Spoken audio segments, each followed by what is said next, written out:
ই cricket একাডেমিটো সমৃদ্ধ।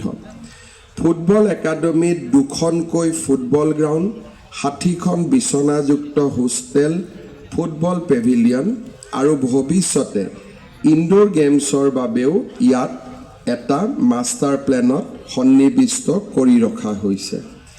আজি মই সঁচাকৈয়ে গৌৰৱ অনুভৱ কৰোঁ যে আমাৰ ফুটবল আৰু ক্ৰিকেটৰ বাবে প্ৰয়োজনীয় দুটা ডাঙৰ আন্তঃগাঁথনি নিৰ্মাণ হৈছে আৰু ইয়ে আমাৰ উদীয়মান খেলুৱৈসকলক স্বাভাৱিকভাৱে উৎসাহিত কৰিব।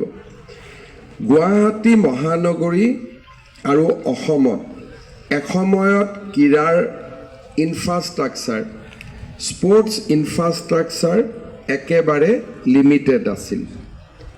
আজি এক প্ৰকাৰ ক'ব গ'লে যে আমাৰ ইয়াতে ৱৰ্ল্ড ক্লাছ ইনফ্ৰাষ্ট্ৰাকচাৰ হৈছে আৰু কেতিয়াবা মনত ধাৰণা হয় যে আমি যিমানখিনি প্ৰয়োজন